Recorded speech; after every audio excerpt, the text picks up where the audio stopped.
Hello and welcome to my channel. It is your girl, Ibiro Cat. I hope you're doing well and I hope you're doing fine. I know it has been ages since I have last spoken to you about MTV Shuga, but we have to discuss the season's finale. We can't just leave it hanging, right? Right. Okay, so let's get right on into it. I wish this episode was a lot longer. I feel like it was so rushed. They tried to fit so much into so little time, and like that worked throughout the season.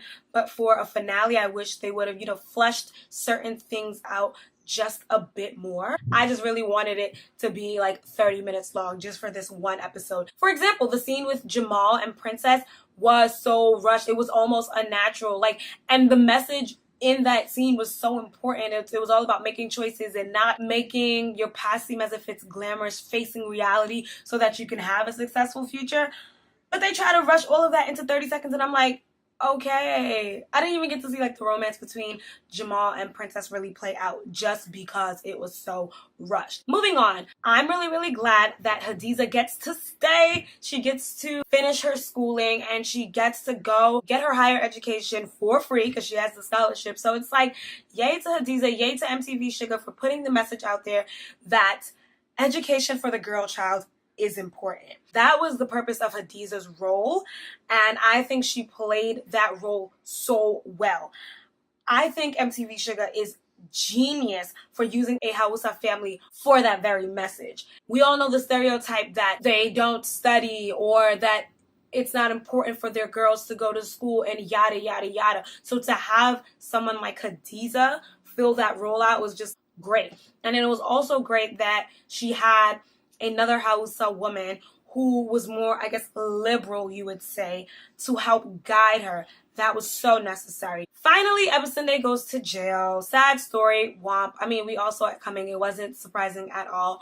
It's just unfortunate that he's going to jail. I really wish he would have finished his education and actually made something of himself so that he could actually provide for his family like he wanted to. Y'all, Toby got what was coming for him. I was so glad, so glad when Khalil pounced on him and was beating him up, when Uncle C punched him in the face and he was leaking at the mouth. Honestly, I was overjoyed. Not because I find joy in seeing people in pain, but just because Toby had it coming for him. You lied on Fa during the interview? Are you kidding me? Come on, Toby. You're better than this. You're better than this. And I'm also glad that all of this happened to him because it helped him come to terms with how trashy he's been all season. He said it himself to Princess when they were having their discussion. We all made our choices. We all make choices. We all have choices. And I'm glad that he finally admitted that he is trash because he chose to be, that it was nobody's fault but his. I'm glad that he admitted that he was punishing Leila for something that she didn't do.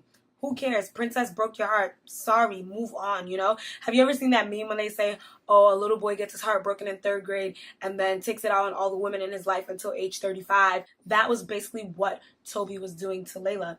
And we're so grateful, we're so thankful that Leila will not be having his child. It's unfortunate the way that she had to lose the pregnancy, but it was better than her being a single mom for such a useless person as Toby. Thankfully, though, he has come to his senses, and I hope that he actually does reform and rehabilitate the way he needs to. Lady D.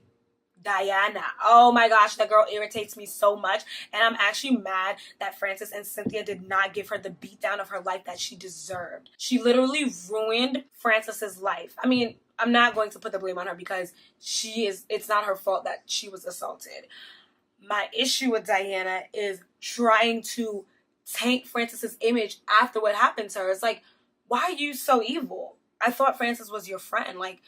Are you really a demon? Do you get what I'm saying? I just didn't understand why Diana was so hell-bent on making sure that Cynthia and Frances got in trouble. I personally, if I was Diana, would have just been thanking my stars oh, okay, everybody made it out safe. Nobody's mentioning my name. Let's keep it pushing. But you're really out here trying to ruin their lives and make Corporate Yasmin lose her job. What kind of a devil are you? With that said, I'm very glad that Frances became so much more vocal. It was necessary. It was necessary for her. It was necessary for Cynthia. It was necessary for Diana. It was necessary for everyone because it showed that even when things happen to you, you can still have a voice. It is possible to have a voice. It was necessary for Frances to speak for her own strength. Do you get what I'm saying? And I want to say, I just don't understand how Frances's mother did not notice something was wrong with her. You carried a life in your stomach for 9+ months. You took care of her for over a decade. You know her in and out, and you didn't realize that something was different about your daughter. That scares me. And that just shows that so many people, I don't want to just limit this to Nigerian parents, but so many parents are just caretakers. They're not their children's friends. They're not their children's parents. They don't have any sort of emotional relationship with their child. They just make sure that they have food, they have clothing, they have shelter. And that's very nice of you, but that's not all a child needs. God did not put these children in your hands for you to just say, oh, okay, they did their homework, all right, good, and move on. No, that's not how it should work. I really did cry during the scene when Frances was giving her monologue of what happened to her. And I was watching her mom say that her mom was literally heartbroken. Her mom did not know what happened to her. And I'm just like, babe, how? But you know what?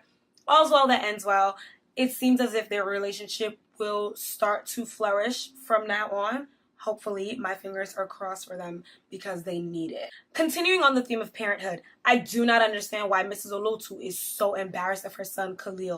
Granted, he's not the big musician that he wants to be and says he will be, but I really think she's forcing it. Like, it's not that serious.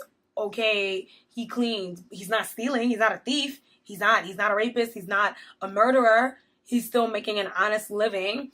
So I don't understand why she's so embarrassed of him. He came to the school and like she almost wanted to cry. I'm like, chill, calm down. Like, he's your child. Stop being embarrassed of him. And maybe you should focus more on raising your own child than being such a monster to other people's children while at school. Oh my gosh, talk about interview of life. For Foz to come out and do that interview with so many people listening to her, kudos to you, honey. Like, it's your choice. Like she said in the interview, we all make choices. It was her choice, and I'm glad that she made that choice for herself because she didn't want her name to be tainted anymore. That was what was important to her, and I'm glad that she set the record straight. And let me just say that was the one good thing that Toby did this whole season by giving Khalil Ladida's number and having Ladida call in to basically buttress Faz's point, her whole story that, you know, she's not lying. It was irritating to me, though, that was what was necessary for people to think to believe her, because I don't actually think people believe Faz now. I just think that, like, they're like, oh, it's more than one person speaking up. Maybe Bada did do this. Because you could see from the comments that people were making before Bada did his interview when they were like, oh, did you see what she was wearing? Oh, she's always around them, blah, blah, blah. So what? So what? Like I've told you several times before, homegirl could be naked. Homegirl could have on a turtleneck, a burqa, whatever. It's never a reason to take advantage of somebody. Like I don't really understand what is so difficult in trying to break this rape culture mentality, but it has got to go. I'm just glad that Fa was able to get her word out, and hopefully now she starts to get peace, and I pray that she gets justice. I really do pray that Bada rots in jail because that's where he belongs. That's what he deserves in life. In conclusion, the heroes of this season are Cynthia Oregidi, as I call her, Corporate Yasmin, always there for everybody. Like, you ask her, bring in a mom so I can divorce my husband, homegirl is there for you. Khalil, he will pounce on Toby, all the Tobys in your life if need be. Fa, she takes care of what she needs to take care of, and she's so strong. Hadiza, she stands up for what she believes in. She represents all the girls, girl power. So those were my heroes for this season of MTV Shuga. I absolutely enjoyed this season. I wish it was longer. It was only 10 episodes. Felt like it was 2, and it felt like it was only 3 minutes each. But I can't wait till MTV Shuga comes out again. And this time, I want to see them go to maybe Central Africa or East Africa. Like, I don't mind. Let's go to Tanzania because, you know, I love Tanzania. Let's go there.